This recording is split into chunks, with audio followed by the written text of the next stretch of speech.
Hello friends, alpha ব্লগসের আরেকটি নতুন ভিডিওতে সবাইকে ওয়েলকাম। আজকে তোমার সঙ্গে শেয়ার করব 6টি অফবিট সমুদ্র সৈকত সম্বন্ধে। তাই ভিডিও সব শেষ পর্যন্ত দেখো, আশা করি ভালো লাগবে।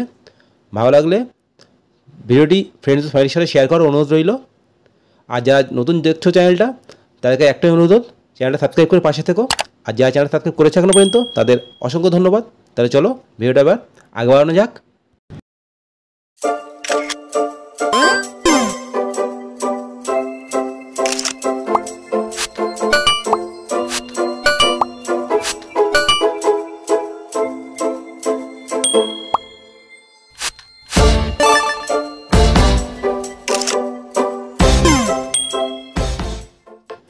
দীঘা বা মন্দারমণি যেতে মন চাচ্ছে না?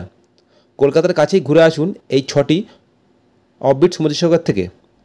আজকে এই ভিডিওতে তোমার সাথে আলোচনা করব এই অফবিট সমুদ্র সৈকত সম্পর্কে। এই ভিডিওতে তুমি জানতে পারবে সমস্ত বিবরণ, তাই ভিডিওটি স্কিপ না করে শেষ পর্যন্ত দেখার অনুরোধ রইল। তাহলে ভিডিওটা প্রথমেই যে সমুদ্র সৈকতের কথা বলবো সেটা হলো জুনপুট। জুনপুট বহু বছর ধরে মানুষের পছন্দের তালিকায় থাকলেও এখন তো তেমন আনাগোনা নেই মানুষের। যারা একটু নিরিবিলি সৈকত সৈকত পছন্দ করো, তাদের কাছে এটি খুবই আনন্দের জায়গা হতে পারে। পূর্ব মেদিনীপুরের কাঁথি শহরের খুবই কাছে অবস্থিত এই জুনপুট সমুদ্র সৈকত। কলকাতা থেকে দূরত্ব মাত্র 160 কিলোমিটার, আর কাঁথি থেকে দূরত্ব 10 কিলোমিটার। এখানে আসতে হলে হাওড়া থেকে ট্রেনে কাঁথি স্টেশনে নামতে হবে, ওখান থেকে অটো করে জুনপুট যাওয়া যায়। এছাড়া যারা বাসে করে আসতে চাও, ধর্মতলা থেকে বাসে করে এসে কাঁথি বাস স্টপেজে নামবে এবং ওখান থেকে অটো করে তোমরা চলে যেতে পারবে এই জুনপুট সমুদ্র সৈকতে। এখানে থাকার জন্য হোটেল ও রিসর্ট আছে। পরবর্তী যে সমুদ্র সৈকতটা বলবো সেটা হলো বাঁকিপুট। জুনপুটের একদমই কাছেই হলো এই বাঁকিপুট সমুদ্র সৈকত। ঝাউবনে দিনভর পাখিদের কলকলালি গোটা পরিবেশে দারুণ মাদকরা এনে দেয়। এর ওপর উপরি পাওনা হলো সাগরতটে জুড়ে থাকা লাল কাঁকড়ার সারি। নিরিবিলিতে সময় কাটানোর আদর্শ জায়গা এটি।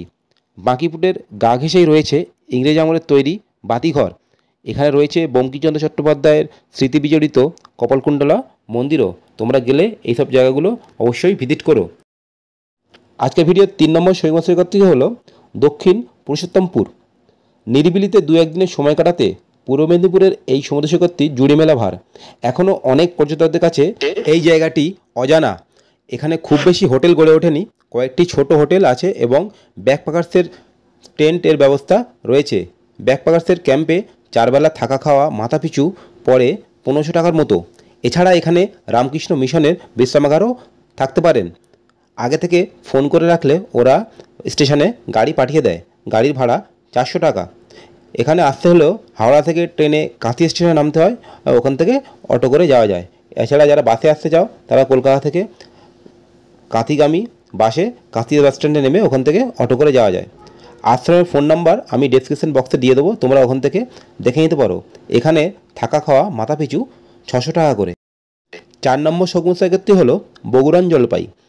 এখানে জোয়ারের সময় তরতরিয়ে জল এগিয়ে আসে, তবে ভাটার সময় জল অনেকটাই নেমে যায়।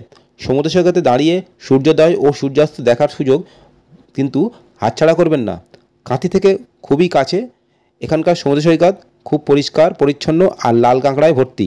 এখানেও আসতে হলে হাওড়া থেকে ট্রেনে কাঁথিতে নামতে হবে, ওখান থেকে অটো করে যেতে হবে। আর বাসে করে আসলে কাঁথিগামী যে কোনো বাসে বা কাঁথি বাস স্ট্যান্ড নেমে ওখান থেকে অটো করে যাওয়া যায়। এখানে থাকার জন্য হোটেল ও রিসর্ট আছে। আজকের ভিডিওর 5 নম্বর সমুদ্র সৈকতটি হলো লক্ষ্মীপুর। কলকাতার কাছেই কোলাহলীন সমুদ্র তট এই লক্ষ্মীপুর। এখানে একবার গেলে মনে হবে বারবার যাই। বকখালির কাছেই এই লক্ষ্মীপুর। কলকাতা থেকে দূরত্ব কম বেশি 135 কিলোমিটার। সাগরতট লাগোয়া ছোট্ট গ্রামের অসাধারণ সৌন্দর্য মন কাড়বেই। বকখালি সি বিচ থেকে হেঁটে 20 মিনিটে এখানে পৌঁছে যাওয়া যায়। অনেকেই এদিকে মিনি গোয়াও বলে থাকে। আজকে ভিডিওর শেষ সমুদ্র সৈকতটি হলো সেটা হলো মৌসুনী দ্বীপ। কলকাতা থেকে এর দ্বীপটির দূরত্ব প্রায় 120 কিলোমিটার। একেবারেই নিরিবিলি এই সৈকত। চাইলে নিজের গাড়িতেও এখানে যাওয়া যায়। ট্রেনে যেতে হলে শিয়ালদহ থেকে নামখানা লোকালে গিয়ে ওখান থেকে টোটো নিয়ে যেতে হবে নৌকাঘাটে, তারপর নৌকা করে এই দ্বীপে পৌঁছতে হয়। বাসে করে যেতে হলে কলকাতা থেকে নামখানাগামী যে কোনো বাসে নামখানা পৌঁছতে হবে। ওখান থেকে টোটো করে গিয়ে নৌকাঘাট, নৌকা পার হয়ে তারপর এই দ্বীপে যাওয়া যায়। এখানে একাধিক ক্যাম্প রয়েছে। ক্যাম্পগুলিতে 4 বেলা থাকা খাওয়া সমেত খরচ মাথাপিছু 1200 থেকে 1500 টাকা। তাহলে আর দেরি কিসের? তোমাদের পছন্দ মতো এই 6টি সমুদ্র সৈকতের যে কোনো একটির মধ্যে অবশ্যই ঘুরে আসতে পারো সপ্তাহান্তে। এছাড়া ছুটির দিনগুলোতে নিজস্ব বন্ধুবান্ধব ফ্যামিলি নিয়ে, তো অবশ্যই তোমাদের ভালো লাগবে।